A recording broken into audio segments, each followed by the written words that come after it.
আলোচিত সমালোচিত সাংবাদিক মুন্নী সাহার স্বার্থ সংশ্লিষ্ট ব্যাংক হিসাবে বেতনের বাইরে জমা হয়েছে ১৩৪ কোটি টাকা। তবে বৈষম্য বিরোধী ছাত্র আন্দোলনের মুখে পতিত প্রধানমন্ত্রী শেখ হাসিনা পদত্যাগ করে দেশ থেকে পালানোর পরপরই এসব আমানতের মধ্যে ১২০ কোটি টাকায় উত্তোলন করা হয়েছে। ১৭টি ব্যাংকের মাধ্যমে এ লেনদেন হয়েছে। সবচেয়ে বেশি লেনদেন হয়েছে ওয়ান ব্যাংকের মাধ্যমে। বিধি বহির্ভূত লেনদেনের অভিযোগে মুন্নী সাহার ব্যাংক অ্যাকাউন্ট ইতোমধ্যে জব্দ করেছে বাংলাদেশের আর্থিক গোয়েন্দা ইউনিট। ওই অ্যাকাউন্টে জমা আছে মাত্র ১৪ কোটি টাকা। বাংলাদেশ ব্যাংকের অনুসন্ধানে উঠে এসেছে, বেসরকারি ওয়ান ব্যাংকের কারওয়ান বাজার শাখায় মুন্নী সাহার স্বামী কবির হোসেনের মালিকানাধীন SM প্রমোশনের নামে ২০১৭ সালের ২রা মে একটি হিসাব খোলা হয়, যেখানে নমিনি হিসেবে নাম রয়েছে মুন্নী সাহার। অন্যদিকে ব্যাংকটির চট্টগ্রামের খাতুনগঞ্জ শাখায় জনৈক মাহফুজুল হকের মালিকানায় প্রাইম ট্রেডার্সের নামে ২০০৪ সালের ২১শে জুলাই একটি হিসাব খোলা হয়।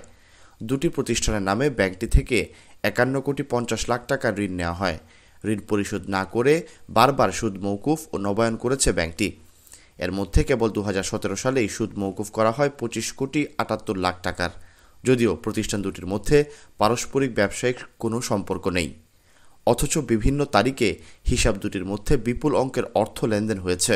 ২০১৯ সালের ২৯শে সেপ্টেম্বর একটি উদাহরণ তুলে ধরে বলা হয়েছে, ওই দিন আলাদা ৩টি চেকের মাধ্যমে MS প্রমোশনের হিসাব থেকে প্রাইম ট্রেডার্সের হিসাবে ৫৬,৫০,০০০ টাকা হস্তান্তর করা হয়, যা সন্দেহজনক।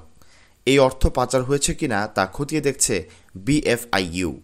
গত ৫ই আগস্ট রাজনৈতিক পরিবর্তনের পর ৬ই অক্টোবর BFIU মুন্নী সাহার ব্যাংক হিসাব তলব করে। ব্যাংক হিসাবের বাইরে গুলশান তেজগাঁও লিংক রোড এলাকায় শান্তিনিকেতনে ১৬৫ রোজা গ্রিনে তার একটি ডুপ্লেক্স বাড়ির সন্ধান মিলেছে। এছাড়া চট্টগ্রামেও তার ফ্ল্যাট রয়েছে বলে সংশ্লিষ্ট সূত্র জানিয়েছে। এ বিষয়ে মুন্নী সাহা বলেছেন, তার স্বামী কবির হোসেন তাপস দেশের একজন পুরনো ব্যবসায়ী। সুদীর্ঘ ২২ বছর ধরে তিনি বিজ্ঞাপন ও ইভেন্ট ম্যানেজমেন্ট সহ বিভিন্ন ব্যবসায় জড়িত। ওয়ান ব্যাংকের যে অ্যাকাউন্টের কথা বলা হয়েছে, আমি সেই অ্যাকাউন্টের একজন নমিনি মাত্র। অ্যাকাউন্টের লেনদেনের সাথে আমার কোনো সংশ্লিষ্টতা নেই। কবির হোসেন তাপসের কোনো ব্যবসায়ী প্রতিষ্ঠানে আমি অংশীদার নই, কোনো অ্যাকাউন্টের গ্যারান্টারও নই। অ্যাকাউন্ট ওপেন করার সময় পরিবারের কাউকে নমিনি হিসেবে দিতে হয় বলে এই অ্যাকাউন্টে আমার নাম দেওয়া হয়েছে মাত্র। জুলাই আগস্টে ছাত্র জনতার আন্দোলনে রাজধানীর যাত্রাবাড়িতে গুলিতে ১৭ বছর বয়সী শিক্ষার্থী নাঈম হাওলাদার হত্যাসহ ৪টি মামলা রয়েছে মুন্নী সাহার বিরুদ্ধে।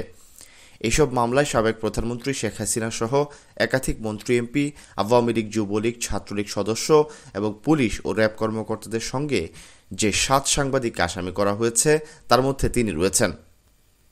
গত ১ ডিসেম্বর রাতে রাজধানীর কারওয়ান বাজারে বিক্ষুব্ধ জনতার তোপের মুখে পড়েন মুন্নী সাহা। পরে পুলিশের হস্তক্ষেপে তাকে ডিবি কার্যালয়ে নিয়ে যাওয়া হয়। বিক্ষুব্ধ জনতার তোপের মুখে প্যানিক অ্যাটাকে অসুস্থ হয়ে পড়া এবং ৪ মামলার জামিন নেওয়ার শর্তে ৪৯৭ ধারায় পরিবারের জিম্মায় মুন্নী সাহাকে ছেড়ে দিয়েছে পুলিশ।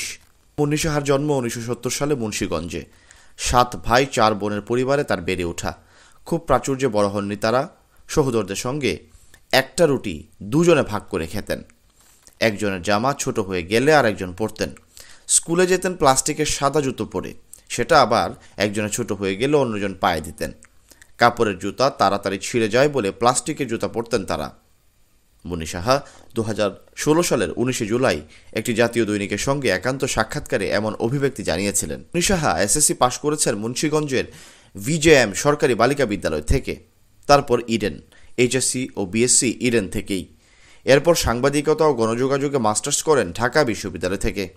মুন্নী সাহা ঢাকা বিশ্ববিদ্যালয়ে পড়াকালীন ১৯৯১ সালে আজকের কাগজের আন্তর্জাতিক পাতায় সাব এডিটর হিসেবে সাংবাদিকতা শুরু করেন। তারপর ভোরের কাগজ। সেখান থেকে তিনি যান ২১শে টেলিভিশনে। এরপর যোগ দেন ATN বাংলায়। পরবর্তীতে ATN নিউজে যোগ দেন। ২০২৩ সালের ৩১শে মে ATN নিউজ থেকে পদত্যাগ করেন মুন্নী সাহা। পরে ১ টাকার খবর নামের নতুন একটি প্ল্যাটফর্মের সঙ্গে যুক্ত হন তিনি। Syed Sakib, BNN news 24।